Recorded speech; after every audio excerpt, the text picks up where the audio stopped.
역대상 3장 1절부터 9절까지입니다. 다윗이 헤브론에서 낳은 아들들은 이러하니 맏아들은 암논이라 이스라엘 여인 아히노암의 소생이요, 둘째는 다니엘이라 갈멜 여인 아비가일의 소생이요, 셋째는 압살롬이라 구술왕 달메의 딸 마아가의 아들이요, 넷째는 아도니야라 학깃의 아들이요, 다섯째는 스바다라 아비달의 소생이요, 여섯째는 이드르암이라 다윗의 아내 에글라의 소생이니 이 여섯은 헤브론에서 나왔더라. 다윗이 거기서 7년 6개월 다스렸고 또 예루살렘에서 33년을 다스렸으며 예루살렘에서 그가 낳은 아들들은 이러하니 시므아와 소밥과 나단과 솔로몬 네 사람은 다 암미엘의 딸 바스와의 소생이요, 또 이팔과 엘리사마와 엘리벨립과 노가와 네벡과 야비아와 엘리사마와 엘야다와 엘리벨렛 9사람은 다 다윗의 아들이요, 그들의 누이는 다 말이며 이 외에 또 소실의 아들이 있었더라. 아멘. 기도하겠습니다.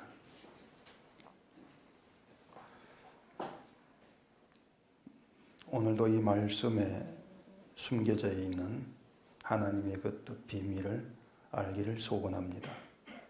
성령께서 또 우리를 도우셔서 오늘 이 말씀이 우리에게 남기는 바 그것이 무엇인가를 알게 하시고 오직 그것을 붙잡고 나아가는 저희가 되도록 해주시옵소서.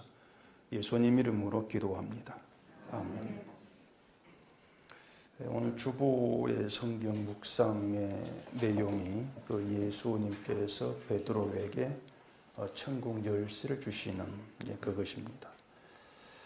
여러분도 잘 아는 그런 내용인데, 대개는 이제 그 베드로에게 천국 열쇠를 주셨다는 그것을 이제 사도로인 베드로가 그 천국 문을 열고 닫을 수 있는 권한을 위임받은 것으로 그렇게들 해석들을 좀 많이 하게 됩니다.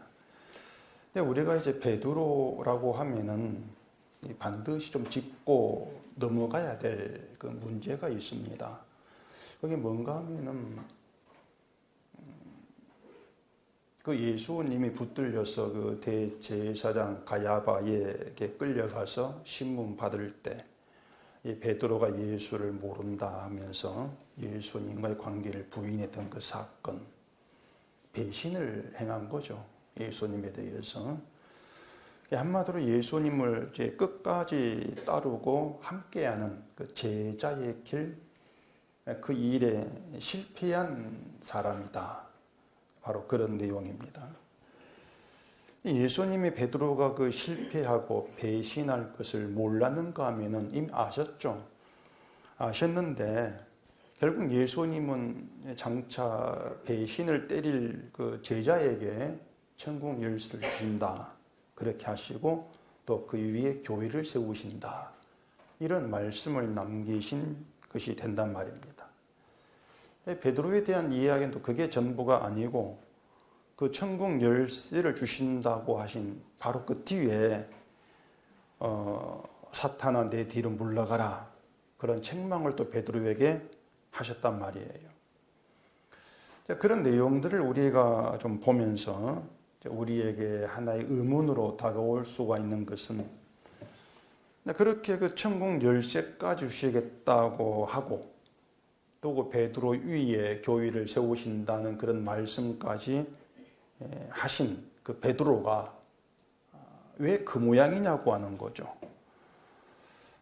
사탄이라고 하는 말까지 들을 정도면 실패도 그런 실패는 없는 겁니다. 완전히 실패한 것이죠. 그럼 예수님이 그 천국 열쇠를 주실 사람을 잘못 골랐겠느냐? 그건 또 아니란 말입니다. 만약 예수님이 이제 사람을 골라서 열쇠를 주고자 했다. 그렇다면 베드로 말고 적임자가 누구이겠는가를 한번 생각해 보세요. 누가 적임자일까? 이 열쇠를 받을 수 있는. 베드로보다 더 믿음 좋은 제자, 또 배신 때리지 않을 그런 제자, 또 사탄이라는 말을 듣지 않을 제자, 그런 제자를 골라야 될 것인데 아무리 골라도 그런 제자는 사실 없는 겁니다. 없어요. 또 설령 그런 제자가 있다 할지라도 열쇠를 받을 적임자는 아니에요. 왜 그런가 하면은 그 열쇠를 주신다고 하는 것이 네가 믿음이 좋아주겠다는 것이 아니라는 것입니다. 너는 나를 배신 때릴 자다. 너는 실패자야. 그걸 알고 그 열쇠를 주신 거예요. 그러니까 열쇠를 받을 적임자는 배신자고 실패자이지. 믿음 좋은 사람이 열쇠 받을 적임자가 아니라는 점입니다. 여기에 대해서 이제 그 사람들이 오해를 하죠. 그 베드로를 초대 교황으로 추대한 가톨릭은 이제 물론이고 이 개신교 교회도 철저하게 그런 문제에 대해서 오해를 하고 있단 말입니다. 믿음이 좋아서 열쇠를 받은 것이다. 또 믿음이 좋아서 베드로를 반석이라고 지칭을 한 것이다. 그리고 그 믿음 좋은 베드로 이외에 교회를 세우신다고 말씀하셨다. 그렇게들 오해를 한단 말입니다. 결국 이 사람들이 이 베드로 이야기가 나오면서 자꾸 그 잊어버리는가 뭔가 하면 배신과 실패를 잊어버려요. 그 베드로의 배신과 실패는 뭔가 좀 한순간의 실수, 뭐 그 정도로 생각을 하고 넘어가는, 잊어버리는 그런 경향을 보인단 말입니다. 예수를 베드로가 배신하긴 했다.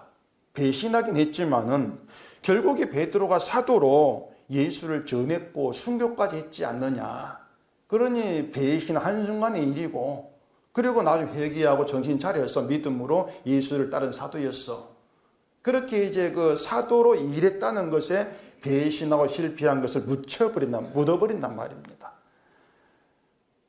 그렇게 이제 뭐 예수를 배신하고 또 실패하고 사탄의 말을 듣고 이런 것은 인간이니까 그럴 수가 있었어. 그 정도로 가볍게 생각으로 하고 넘어가 버리죠. 근데 그렇게 이 베드로란 인물을 좀 크게 높이려는 경향이 있는데, 자, 여러분 그 열쇠가 뭔가를 생각해 보세요. 열쇠가 어떤 의미가 있느냐. 열쇠를 주신다고 하는 것은 그 열쇠면 된다 그 말이죠. 문을 열고 들어갈 때에 너는 이 열쇠만 있으면은 문을 열고 들어갈 수가 있다. 이 열쇠를 열기만 하면 돼. 그게 열쇠의 의미라고 한단 말입니다. 그 예수님이 주신 게 천국 열쇠라면은 그 천국문에 그 열쇠가 딱 맞을 것 아닙니까? 그 열쇠밖에 맞을 게 없단 말이에요. 그러니까 예수님이 준 그 천국 열쇠만 있으면은 천국의 문제, 구원의 문제 해결되는 거예요. 거기에 대해 또 다른 걱정, 불안을 가질 이유가 없단 말입니다. 결국에 열쇠를 주신다. 그 의미가 뭐냐면은 이미 천국 문에 딱 맞는 부족함이 없는 열쇠를 주신 것이기 때문에 그 열쇠를 받고 나서 또 너에게 따로 어떤 믿음의 열심, 너의 선함 이런 게 필요하지가 않다는 것이에요. 그게 열쇠의 의미란 말입니다. 이 열쇠를 주신다? 받았어. 난 받았네? 천국 들어가네? 그게 아니고 그 열쇠를 받았다고 하는 거 이젠 너에게 다른 건 필요 없어.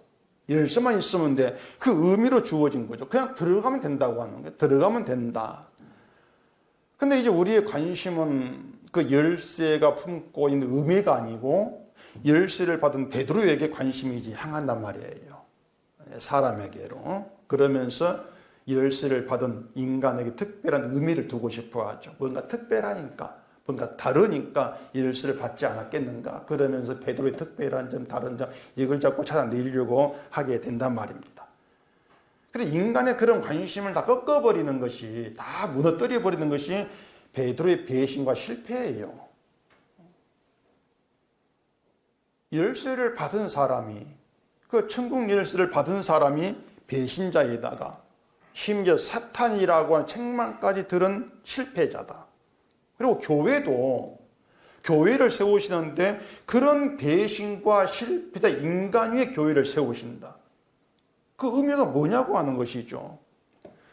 그런 내용들이 이제 우리에게 의미하는 것은 인간의 그 잘난 그 믿음과 또 인간의 헛된 그 선함이라는 그런 것들을 바탕으로 그걸 동원해서 뭔가를 해보려고 하는 그것이야말로 진짜 천국에 실패하는 것이다. 이걸 선포하는 거예요. 너희가 뭔가 해보려고 하는 게 그게 진짜 실패한 거야. 그게 진짜 배신이다 그 말이죠. 그게 진짜 배신이다. 그게 사탄 권세에 속한 것이야. 그걸 나타내고 있는 겁니다. 이제 그게 이 베드로에게 준 천국 열쇠 우리 가르쳐주고 있는 그런 내용인 것이죠. 그 주보에 없는 내용인데 이 천국 열쇠가 구약에는 다윗집의 열쇠로 나옵니다. 다윗집의 열쇠. 그 예사야서 22장 22절 보면 그런 내용이 있습니다. 내가 또 다윗의 집의 열쇠를 그의 어깨에 두리니 그가 열면 닫을 자가 없겠고 닫으면 열 자가 없으리라. 다윗집의 열쇠. 그러니까 다윗의 집의 열쇠가 무슨 말이냐면은 다윗의 집을 열 수 있는 열쇠라 그 뜻이거든요. 다윗의 집을 열 수 있는 열쇠다. 그 열쇠를 그의 어깨 위에 둔다고 하는데 여기서 말한 그는 엘리야김을 얘기합니다. 이것까지 설명은 복잡하니까 넘어가십시다. 여러분이 아실 것이 뭔가 하면은 다윗 집은 그 엘리야김의 어깨 위에 두신 열쇠로만 열 수가 있는데 그 열쇠로 문을 열면 닫을 자가 없고 닫아 놓으면 열 자가 없다는 거예요.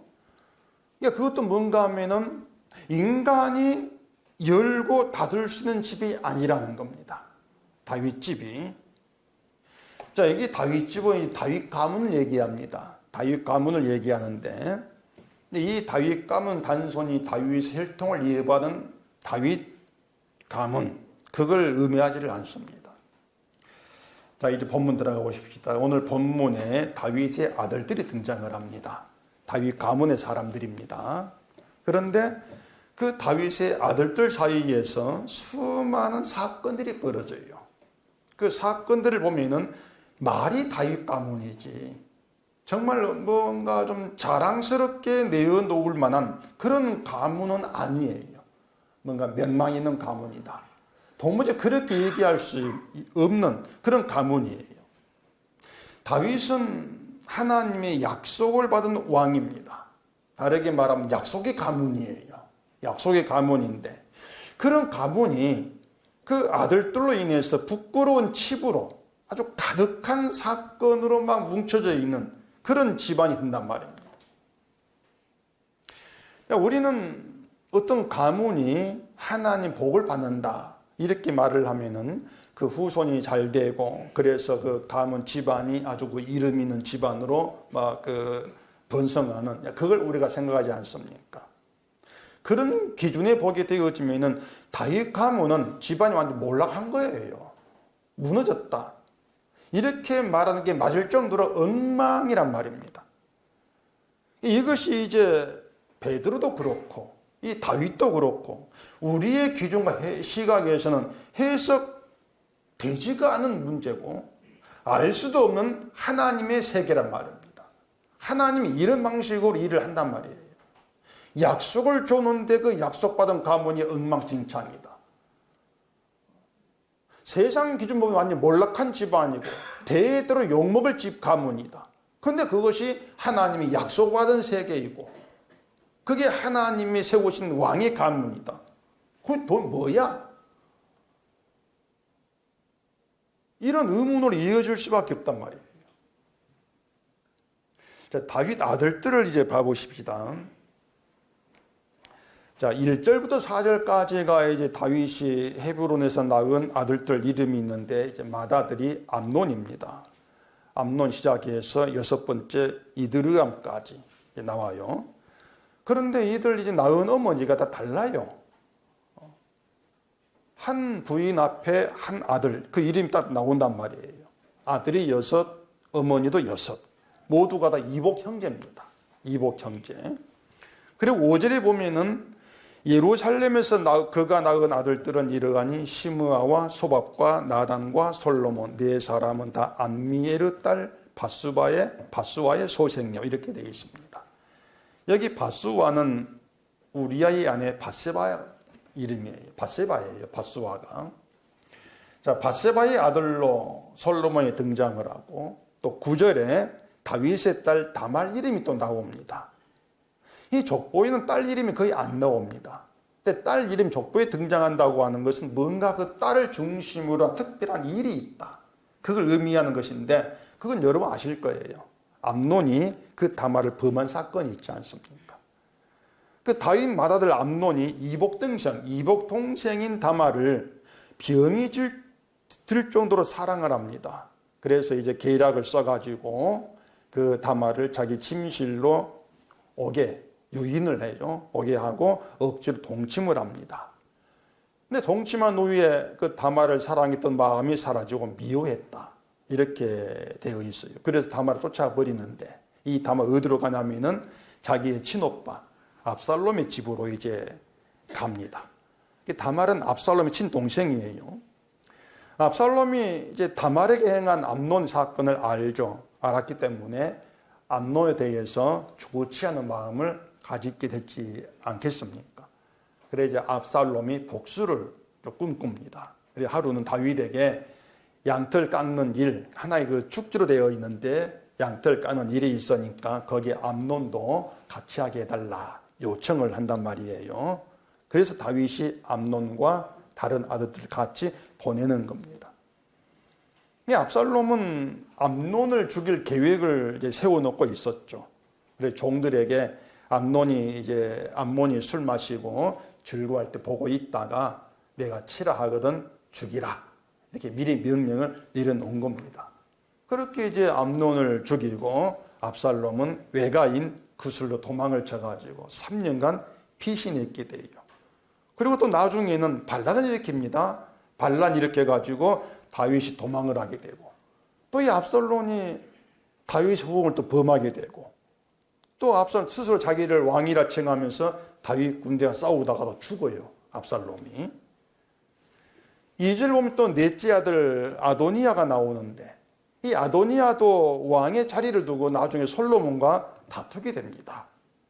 그러다 결국 솔로몬이 왕이 되고 아도니아는 솔로몬의 죽임을 당해요. 이것이 다윗의 자식들 사이에서 벌어지는 이 사건들인데 이런 사건들이 세상 기준에 보면은 좀 손가락질 당하고 욕먹어도 할 말이 없을 그런 일들이지 않습니까? 추잡스러운 일이고 악한 일이고 형제형쟁을 치는 그런 일이 아마 우리 조선시대 역사에 있었지만은 정말 악한 그런 일들인데 그런 일들이 다윗 가문 우리 생각은 훌륭한 가문인데 그런 가문에서 벌어진다고 하는 거예요. 그것만이 아니고 이 바스와 밧세바라는 이름이 등장했을 때에 이거 다윗에게 치부지 않습니까? 다윗이 또 밧세바를 차지하려고 그 남편 우리야를 죽인 일, 그 죄가 또 거기에 따라 나온단 말이에요. 이처럼 이 엉망진창이다. 정말 엉망진창이라고 할 수밖에 없는 게 다윗 가문인데 이런 다윗 가문을 두고 우리가 한 가지 질문을 해보자 말입니다. 그러면은 세상에 여러 많은 가문이 있을 것인데 어떤 가문이 이 다윗 가문보다 더 훌륭하다고 할 수가 있겠냐고 하는 거예요. 어떤 가문이.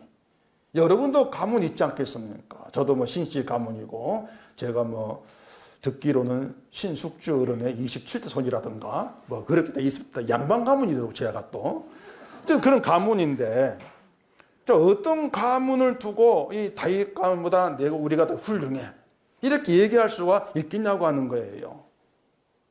자, 베드로가 배신자고 실패자다 말씀을 드렸는데 예수님의 제자 중에 그런 베드로보다 더 훌륭하고 믿음 좋다고 할 만한 제자는 누구냐? 그런 질문과 똑같은 겁니다. 누가 베드로보다 나을까? 우리끼리 놓고서라도 우리 중에 누가 베드로보다 낫다고 할 수가 있을까? 바로 그런 얘기란 말이에요. 비록 베드로가 예수님을 배신하게 했지만은 그래도 베드로가 사도지가 더 낫지 않느냐? 그런 그 뜻이 아니고 어떤 누구도 베드로의 배신과 실패를 두고 욕하고 조롱할 입장이 있지 않다 그 말입니다. 어떤 누구도 야 베드로 너 왜 예수를 배신했어? 그런 조롱 그런 비난할 입장이 있지를 않다고 한 왜냐하면 모두가 다 똑같이 베드로처럼 제 지배를 갖고 있는 거예요. 제 권세 아래에서. 다윗 가문도 같아요. 다윗 가문이 엉망인 것처럼 그렇게 우리의 눈에 보이겠지만은 그렇다고 해서 다윗 가문보다 더 훌륭하고 더 나은 가문이 따로 있다. 이건 아니란 얘기입니다. 암논이 다말을 사랑해서 범한 그 감정이나 그런 암논을 향한 압살롬의 그 미움, 복수, 그런 감정이나 그런 감정들로 인해서 그 사건들은 벌어지고 있는 것인데 그 감정들이 그들에게만 있는 것이 아니고 죄의 권세 아래 태어난 인간에게 있는 감정이라고 하는 거예요. 가인이 아벨을 미워했던 그 감정, 그 감정이 그 압살롬 그 사이에서 인간에게서 나오지 않습니까? 우리에게 나오고 있는 것이고요. 그 모든 것이 뭐냐면은 죄의 권세 아래 붙들려 태어난 인간의 실상이다.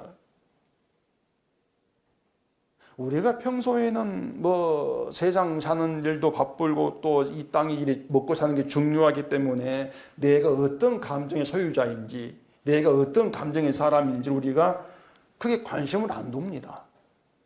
우리는 그걸 잊고 살아가요. 간혹 가다가 화가 나오고 미움이 있을 때에 내가 미움이 있구나 그러면 안 되는데 그 정도로 여기로 넘어가는 것이지 그런 미움 어떤 남을 복수하려는 심정이 있을 때 그런 복수의 감정 그걸 두고 내가 베드로와 똑같구나 내가 이 다윗 가문의 아들 동안 내가 똑같네 우리는 그렇게 잘 안 봐요. 그냥 미움이 나오거나 믿음이 부족한가 자꾸 이렇게 자기를 챙기려고 하는 것만 나오지 내가 어떤 인간인가 하는 것을 그 인간의 감정을 가지고 우리를 판단하지를 않으려고 한단 말입니다. 관심을 안 둬요. 그냥 교회에 와서 뭐 설교 들으면서 죄인이다 저주의 사람이다 이런 말을 들으면서 그런가 보다 이렇게 넘어가는 그런 정도인 것이지 사실 뭐 여러분의 입장에서는 그런 문제에 관심 두지를 않고 생각하고 살아옵니다. 별 문제 아닌 것처럼 우리는 간주한단 말이에요. 뭐 MBTI가 F든 I든지 간에 무슨 형이든지 간에 인간이 죄를 다스리고 있는 것이 아니고 감정을 다스리는 것이 아니고 죄가 인간을 다스리고 있습니다. 그게 우리의 실상이에요. 죄가 다스리고 있다.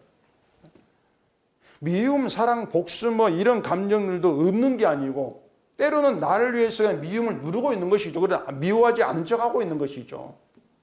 인간관계나 여러 가지를 우리가 생각해서 미움이 가득한데 겉으로 웃고 있는 감추는 그런 위선자 그게 우리들 모습 아닙니까? 그러니까 압살롬에게 있었던 그런 미움, 복수심 이런 감정이 없는 사람은 없단 말이에요. 누구에게도 없다. 왕의 자리를 오르고 싶은 그런 높은 자리를 차지하고 싶은 욕심 없는 사람이 없단 말이에요. 다 있잖아요. 또 위층에서 발자국 소리 크게 낸다고 천장 쾅쾅쾅 두드리다가 뭐 결국 참지 못하고 쫓아 올라가서 살인으로 이어지는 그런 감정 그런 것들에서 우리가 자유롭지를 못합니다. 그럼 예수님이 베드로에게 그 천국 열쇠를 주셨을 때에 만약 제자들 중에 누군가가 아니 예수님 그 열쇠를 왜 베드로에게 주십니까? 불평을 한다면 그게 뭘 의미하는 것이겠어요? 왜 베드로에게 줍니까? 내가 아니고 그런 불평이 나온다면은 예수님이 인간을 어떻게 보시는가를 모른다는 겁니다.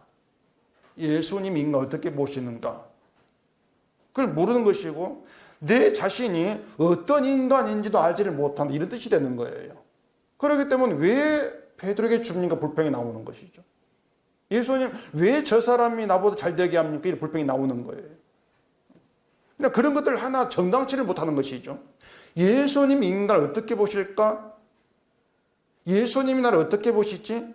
이걸 우리는 생각지를 않고 있는 거예요. 교회 다니는 사람들이 하나님께 제일 많이 불평하는 것이 아니 저 사람은 나보다 믿음 좋지 못하는데 왜 저렇게 잘 됩니까? 그런 불평들일 겁니다 아마. 여러분에게는 그런 불평이 뭐 유치한 거야, 믿음 없는 것이야, 이렇게 뭐 생각될지 모르겠지만은 우리는 그런 감정으로부터도 자유롭지를 못하는 거예요. 절대 그렇지를 못합니다. 우리가 뭐 교회로 모여서는 뭐 점잖고 믿음 있는 것처럼 행동을 한다 할지라도 우린 내면은요, 사실 유치하다고 생각되는 그런 감정들로 가득해요. 우리 내면에는. 정말 유치한 감정들로. 여러분이 부부싸움을 할 때에 그 싸움의 이유가 정말 싸우지 않으면 안 될 만큼의 중대한 문제일 때 몇 번이겠습니까? 아마 거의 없을 거예요. 싸우고 나서 왜 싸웠지 돌아오면은 아무것도 아닌 거죠. 반찬 해줬는데 짜다고 말 한마디 해가지고 대판 싸우고 말입니다. 뭐 짜다고 먹지 마, 네가 해 먹어라. 그러니까 그 아무것도 아닌 거죠. 유치한 거죠. 그런 문제로 가지고 그런 감정을 가지고 싸우고 그게 커져가지고 사네 못 사네 그러고 있단 말입니다. 그런 인간을 하나님이 넌 유치해, 넌 훌륭해 이렇게 구분하면서 훌륭한 자에게 복을 주고 그렇게 하시겠냐 그 말입니다. 모든 인간 유치한데 다 그런 꼴로 있는데, 다시 말해서 믿음이 좋아서 성격이 좋고 훌륭해서 복받는 그런 사람 없습니다. 단언코 한 사람도 그런 사람은 없어요. 단지 우리가 내 시선에서 사람이 사는 걸 보고 있으면서 우리 멋대로 그렇게 구분해가지고 보고 있는 거죠. 우리 멋대로. 그러면서 마치 하나님 불공평한 것처럼, 나는 잘 안 해주고 저 사람 잘 해주는 것처럼 그렇게 불평을 하고 있을 뿐이란 말입니다. 그렇기 때문에 우리가 이 다윗 아들들의 이름을 이제 듣고 또 그들이 어떤 일을 행했는가 그걸 알고 또 다윗 가문이 어떻다는 것을 알았다 할지라도 그들 오면서 아니 다윗 가문이 왜 저렇지? 왜 저럴까? 하나님은 왜 저런 가문을 왕을 세우고 약속을 주었지? 그런 그 생각을 의문을 가질 수가 없는 거예요. 그들에 비하면 다윗 가문에 비하면은 그래도 내 가문 낫지 않는가? 그렇게 나를 바라볼 입장이 있지를 않다고 하는 것입니다. 세상에 온갖 사건들이 다 막 벌어지고 있지만은 그런 사건들에서 나 홀로 떨어져 있는 것처럼, 나는 예외인 것처럼, 나 혼자 뭔가 사람답게 잘 살고 있는 것처럼 그렇게 생각할 수 없다는 거예요. 이것이 이제 우리 자신에 대해 잊지 말아야 될 중요한 문제란 말입니다. 그 다윗 가문은 다윗은 훌륭한데 아들들이 엉망이다. 그렇게도 말 못하죠. 다윗도 그래요. 다윗은 훌륭한데 그런 말을 들을 입장이 못 돼요. 밧세바라는 그 여인이. 또 다른 사건도 많이 있는데. 그 부전자전이란 말이 있지 않습니까? 그 아비의 그 자식이다. 그런 뜻인데. 아버지가 훌륭한데 자식도 훌륭하면 이제 그런 말을 하기도 하고, 반대로 아비도 자식도 엉망일 때 부전자전 이런 말을 하기도 합니다. 부전자전이 맞는 말은 맞는 말이에요. 어떤 점에서 맞는 말인가 하면은 에베소서에서 말한 것처럼 진노의 자식이다. 그런 점에서 부전자전이 맞아요. 진노의 자식이란 점에서 아비도 진노의 자식, 자식도 진노의 자식 맞지 않습니까? 에베소서 2장 3절에 전에는 우리도 다 그 가운데에서 우리 욕심을 따라 지내며 육체와 마음에 원하는 것을 하여 다른 이들과 같이 본질상 진노의 자녀이었더니, 그렇게 모든 인간이 진노의 자식으로 태어난단 말입니다. 다윗이 진노의 자식이고 아들들이 진노의 자식이란 말이에요. 다윗도 그 아들들도 인간이 왜 진노의 자식일 수밖에 없는가를 보여주고 있는 것이죠. 결국에는 뭔가 훌륭한 일을 해서 너희가 이렇게 훌륭한 가문이 돼, 그것이 아니에요. 왜 인간이 진노의 자식으로 될 수밖에 없는 것을 나타내고 있는 거죠. 하나님의 진노를 피할 수 없다는 게 인간 실상이다. 그렇게 나타내고 있는 거예요. 그런 점에서 기독교인들의 큰 정말 그 잘못된 생각이 뭐냐면 이 교회에 다닌다는 구실로 삼아가지고 마치 하나님의 진노에서 벗어나 있는 것처럼 그렇게 생각하는 게 정말 큰 착각이란 말입니다. 하나님의 진노가 쏟아지는 물을 닫을 인간이 없어요. 그걸 막을 인간이 없어요. 근데 그걸 모른단 말이에요. 그래서 사람들이 그 예수를 믿는 놈을 가만히 보고 있으면 일방적입니다. 예수님이 무엇을 믿음으로 인정하시는지 도통 관심이 없고 교회가 말하는 믿음에 대충 자기를 맞춰가지고 난 예수를 믿는다. 그렇게 일방적으로 자기를 판단해버리는 게 전부란 말이에요. 자, 우리가 하나님을 아버지라 부릅니다. 하나님을 아버지라 부른다. 우리 스스로도 우리를 하나님의 자녀라고 합니다. 자, 그러면은 하나님과 우리의 관계, 하나님 우리 아버지고 내가 아들이다. 이 관계에 아까 말씀드린 부전자전 이걸 적용해 보세요. 그 아버지 그 아들이다. 적용해 보시란 말이에요. 정말로 우리에게 하나님의 아버지가 되고 우리가 하나님의 자녀라면은 부전자전 아버지가 행한 일을 해야 돼요. 야, 그 아버지 그 자식이구나. 그 말이 나와야 한단 말입니다. 안 그렇습니까? 제가 잘못 말씀드린 겁니까 지금? 하나님이 행한 일을 해야 되죠. 그래 자녀다운 것이죠. 이렇게 말씀드리면 아니 우리가 어떻게 하나님 행한 일을 할 수가 있겠습니까? 아마 그런 반문이 있을 거예요. 그게 맞아요. 제가 말씀을 드린 것은 하나님이 하시는 일, 우리가 절대 할 수 없는 불가능한 일이죠. 그런데 불가능한 일이 안 돼 이렇게 말하기 전에 하나님이 행한 일이 뭔가부터 우리가 좀 먼저 알아야 하지 않겠습니까? 하나님 행한 일이 뭘까부터 알아야 되죠. 단순히 하나님이 신이신데 신이 아닌 하는 어떤 기적의 그런 일들을 인간이 어떻게 행할 수가 있는가 이런 생각 하나 가지고 안 됩니다. 이렇게 넘어갈 문제는 아닌 거예요. 자, 요한복음 8장 가보십시다. 요한복음 8장 41절입니다. 너희는 너희 아비가 행한 일들을 하는도다. 대답하되 우리가 음란한 데서 나지 아니하였고 아버지는 한 분뿐이시니고 하나님이시로다. 예수께서 이르시되 하나님이 너희 아버지였으면 너희가 나를 사랑하였으리니 이는 내가 하나님께로부터 나와서 왔음이라. 나는 스스로 온 것이 아니요 아버지께서 나를 보내신 것이니라.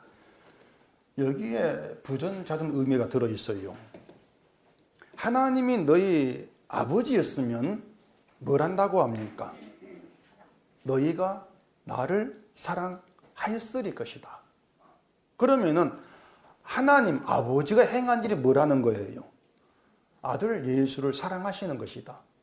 그게 아버지가 행한 일이에요. 그렇다면 아버지인 하나님이 행한 대로 행하는 것은 예수를 사랑하는 거예요. 그게 부전자전이에요. 이해하시겠죠? 바다를 가르고 태양을 멈추게 하고 그게 아버지의 행한 대로 하는 것이 아니고 예수를 사랑하는 거예요. 근데 유대인들은 하나님을 아버지라고 하면서도 예수의 말씀 듣지 않고 죽이려고 합니다.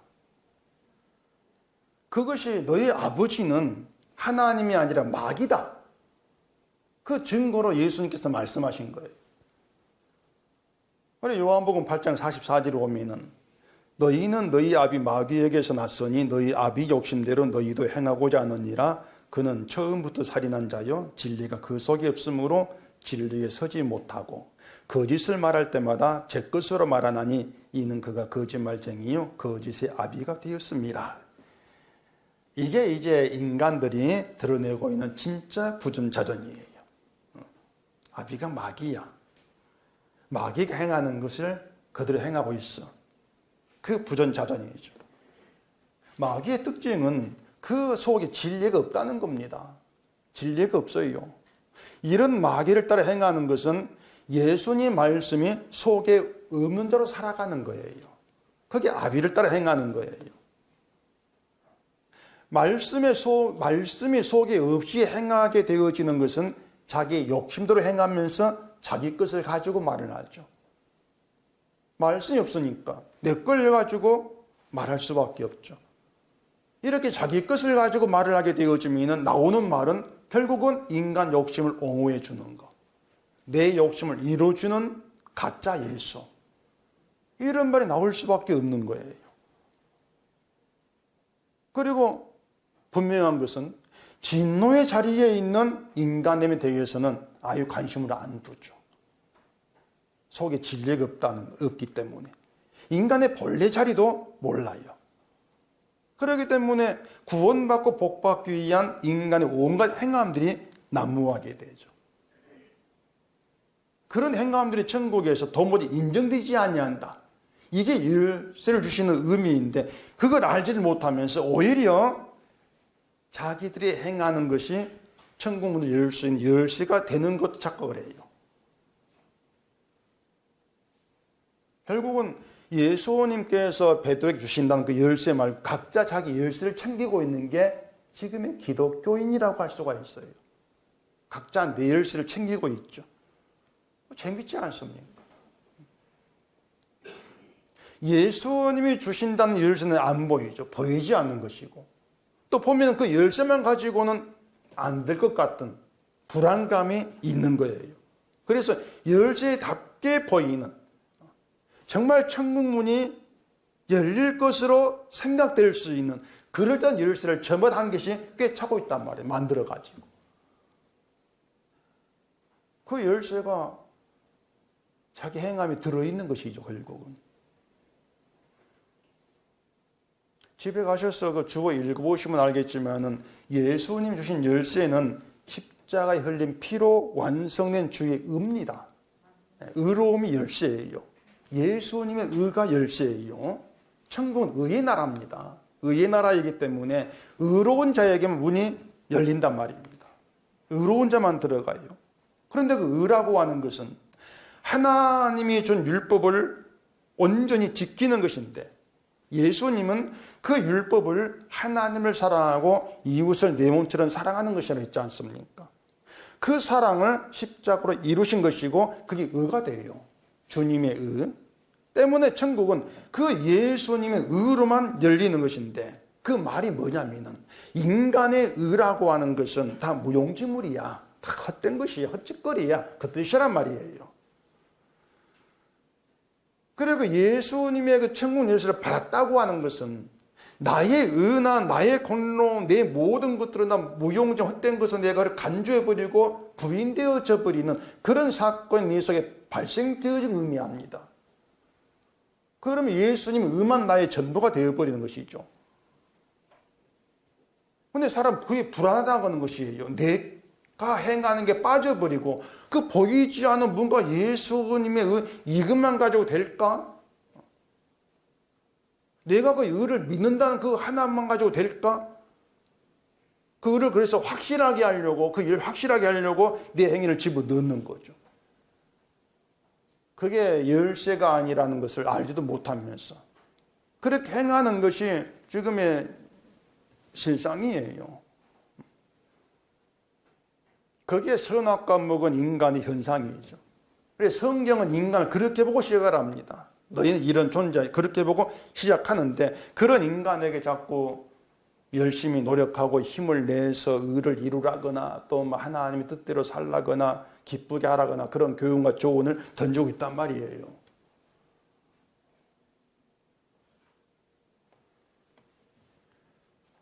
성경이 인간을 어떻게 보는가를 제대로 알고 시작을 하면은 예수님이 오신 이유도 우리는 명확하게 알게 되어지는 거예요. 자, 예수님이 오셨다. 십자가 피를 죽었다. 그럼 왜 오셨고 왜 죽으셨지? 그걸 안다고 하지 마시고 생각해 봐야 한단 말입니다. 예수님이 오시고 십자가 죽으셨다고 하는 것은 인간의 의를 거부하신다는 거예요. 안 된다는 것이 그게 성경이라는 것입니다. 그게 성경의 시작부터 등장을 해요. 하나님께서 뱀에게 하신 말씀 있지 않습니까? 내가 너로 여자와 원수가 되게 하고 내 후손 여자 후손과 원수가 되게 하겠다. 그 하나님의 언약이란 말인 것이 언약이에요. 그리고 아담과 하와에게 가죽옷을 지어 입히신 것도 하나님의 언약이 어떻게 이루어질 것인가 하는 것을 처음부터 성경 시작부터 보이신 거예요. 그런 내용들 속에 인간의 의라고 하는 들어있지를 않습니다. 그 생명나무에 가는 길을 막아버리면서 누구도 그 길을 갈 수 없는 그 자체가 인간으로는 안 돼. 이걸 전제하고 시작을 하는 거예요.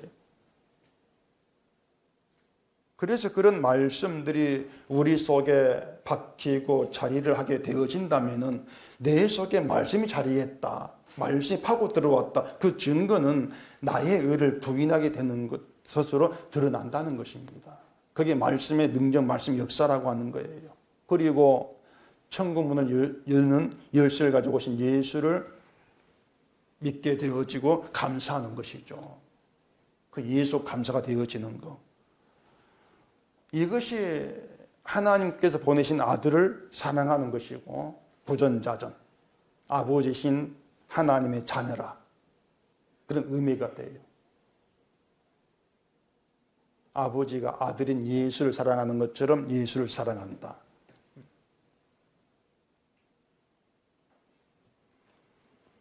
베드로가 예수님의 일에 무슨 도움이 되겠어요? 그런데 그건 다윗 가문도 다르지가 않습니다. 동생 범하고 형제가 서로 치고받고 죽이는 그런 가문이 하나님의 일에 도움될 게 없지 않습니까? 그런데 예수님이 다윗 가문에서 다윗 자손으로 오신다. 그것도 그냥 오시는 것이 아니고 다윗의 열쇠를 가지고 오신단 말이에요. 그런 내용들 하나하나를 통해서 인간됨에 대해서 우리 분명히 짚고 넘어가야 되는 것입니다. 다윗 아들들의 그 사건들은 세상이 말하는 비윤리적이고 비도덕적인 것들입니다. 온갖 비난을 다 받아도 할 말이 없을 정도의 그런 사건들이에요. 그러면은 그런 비도덕적이고 비윤리적인 그런 일들로 인해서 그 다윗 가문에게 천국문이 닫히는가? 그 생각해 보시라는 것이에요. 닫힙니까? 닫히지 않습니까? 닫히지 않잖아요. 근데 교회가 이런 물음이 이제 곤란해요. 소위 딜레마라 그래요. 닫힌다고 하자니 윤리 도덕으로 살면 천국 간다 이런 뜻이 될 것 같고, 닫히지 않는다고 하자니 윤리 도덕을 무시하고 살아도 된다는 그런 뜻이 될 것 같고, 왜 헷갈려하는 것이죠. 그래 절충한 게 뭐냐면 믿음은, 참된 믿음은 우리를 윤리 도덕으로 살게 하고 그런 믿음으로 천국 간 절충해버리는 것입니다. 절충해버리는 거죠. 천국문은 그렇게 선한 행함이 있는 그런 믿음이 진짜고 그런 믿음이 열린다. 그리고 예수님의 의는 윤리와 도덕을 행하는 것을 나타난다. 이런 얘기들을 많이 하죠. 그런 말들이 결국 인간 생각이 맞기 때문에 평소에 말씀에 관심이 없는 사람들이 그걸 잘못된 말로 알아채지를 못합니다. 그게 땅에 매인 자라는 뜻이에요. 그래서 사도가 복음을 증거하는 것은 하나님이 택한 자를 찾는 하나님의 일이기도 하지만 누가 땅에 매인 있는가를 드러내는 역할도 하는 겁니다. 그게 복음이에요. 누가 땅에 매여 있는가. 땅에 매여 있는데 그걸 알지 못하기 때문에 예수를 잘 믿어보겠다고 설치면서 그런 자신이 정작 복음을 실어간 자고 십자가를 해방한다. 이것을 알아채지를 못하는 것이죠. 그래 우리는 이 베드로의 배신 실패 또 다윗 아들들의 그런 행함들 그런 것들 앞에서 내 자신에게 이런 질문을 하셔야 돼요. 나는 한결같이 예수를 따르고 있고 믿음에 성공한 자인가? 다윗 그 아들들처럼 그런 감정을 지배당하지 않은 그런 자인가? 그렇게 질문 던졌을 때에 우리가 내릴 수 있는 결론은 누구도 천국 갈 자격이 없다는 것입니다. 아무에게도 천국 갈 자격이 없다. 도덕, 윤리 그런 것들도 세상 보기에 착하고 좋은 것들이지 그것 때문에 그 도덕, 윤리 때문에 천국이 닫히고 열리는 경우는 없다. 그게 성경이란 말입니다. 그래서 열쇠를 주신다. 그 얘기는 너희들이 만든 열쇠로 천국 문이 열릴 것이라고는 꿈도 꾸지 말라는 것이에요. 유대인들 열쇠 있지 않습니까? 율법 실천한다. 그런 자기 천국 열려 있다. 결국 열쇠를 주시는 것은 인간이 갖고 있는 열쇠를 뺏어버리는 것입니다. 뺏기는 거예요. 내게 있던 열쇠를 뺏기는 게 그 천국 열쇠, 주님이 주신 열쇠를 받게 되는 것이에요. 두 개도 소유하는 거 없어요. 그런 경우는. 부딪히는 어떻게 두 개를 갖고 있습니까? 내 것이 부서져 버린, 내 열쇠가 부서져 버리는 거. 이게 천국 열쇠가 내게 주어지고 받게 된 그런 모습이 되는 것이죠. 근데 천국 열쇠가 이게 적은 능력 같아.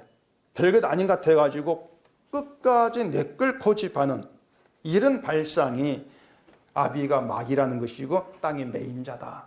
그렇게 드러나지는 증거라는 것이죠. 베드로가 그 예수님 십자가 지실 거 말씀할 때 말렸지 않습니까? 그 말린 것도 그런 발상이 나오는 거예요. 나에게 유익을 주는 예수를 생각하는 거죠. 내게 유익 주는 예수.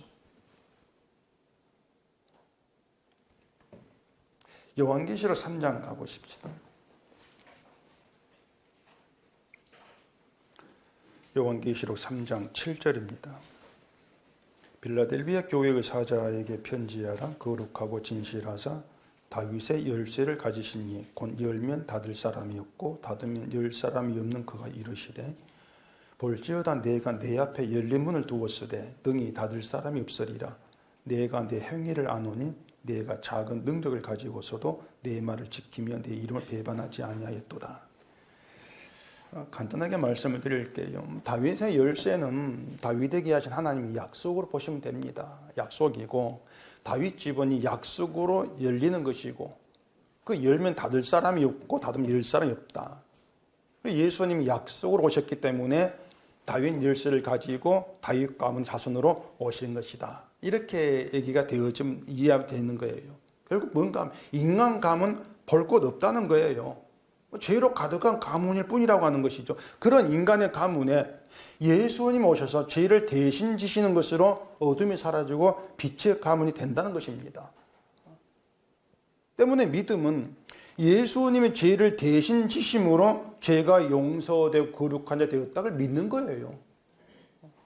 그 믿음을 가면 된단 말입니다. 그래 끌어가는 게 믿음의 역사인 것이고 이런 믿음이 있는 자들이 진짜 다윗 가문 속한 다윗 자손이죠. 그리스도 안에서. 그게 다윗 가문이에요. 사람들이 교회를 나오면서 자꾸 구원에 필요한 걸 찾고 복에 필요한 것을 찾지 않습니까? 도무지 예수님 생각을 하지를 않아요. 그래서 제가 여러분께 말씀을 드리고 싶은 것은 교회를 나오시면서 예수님을 높이는 영광에 필요한 것이 무엇일까를 찾으세요. 주를 높이는 영광, 주의 영광을 위해 필요한 것이 무엇일까? 무엇이 필요할까요? 뭐가 필요할까? 필요한 것은 배신과 실패자인 여러분이 필요합니다. 배신자가 필요하고 실패자가 필요해요. 주의 영광에. 믿음 좋고 열심히 있는 그런 사람 절대 안 필요합니다. 착각하지 마세요. 주의 영광, 그 십자가 영광에는 배신자가 필요하고 실패자가 필요하지 믿음 좋은 사람 안 필요합니다. 교회는 그런 사람은 다 쓸어서 보내버려야 돼요. 뭐 그럴 게 없겠지만 저도 그렇게 쉽지 않은데 왜 그런가 하면은 배신자, 실패자 정말 눈만 뜨면은 배신하고 사탄이라 책망을 받기 전 부족함이 없는 그런 인간. 그런 사람이 예수님의 의를 알고 십자가만 자랑해요. 그래 주의 영광에는 그런 사람이 필요하단 말입니다. 그러니 성령이 우리 오셔서 우리를 그런 사람 만들어내는 거죠. 너 배신자잖아. 실패자잖아. 그렇게 만들어내는 거예요. 그러면 또 예수님의 그 영광을 위해서 세워진 교회에 필요한 누구겠습니까? 교회에 필요한 사람. 똑같아요. 배신자가 필요하고 실패자가 필요해요. 기둥 같은 교인 안 필요합니다. 말은 그래 어쨌든지 간에. 기둥 같은 교회인은 교회에 필요하지 않습니다. 예수의 피로 세워진 교회인은 절대로 필요하지 않습니다. 이런 말을 이해할 사람 희박한 게 지금 현실인데 그래도 말씀이 그 속에 자리하고 주를 사랑하는 자로 살아가는 성도 분명히 있을 것 아닙니까? 그게 여러분일지 모르겠지만 분명히 있을 거란 말입니다. 그런 성도가 존재한다는 것이 주께 성령으로 일하신다. 그 증거가 되는 거예요. 예수님의 의의 능력은요, 배신자, 실패자도 천국에 있게 할 정도로 위대합니다. 의의 능력이라고 하는 것이. 그 예수님의 의의 앞에서 진짜 실패한 게, 그 의를 배신한 게 자기를 높이는 것. 나를 보면서 내 가치를 드러내는 것이다. 그걸 좀 이해를 하셔야 돼요. 이게 성령 우리에게 다윗 가문, 다윗 아들들의 이름을 보여주고 있는 것도 그런 의미죠. 베드로 이야기 나오면서 베드로 사탄이라 말하는 것도, 배신 이야기 나오는 것도 그런 의미가 되는 거예요.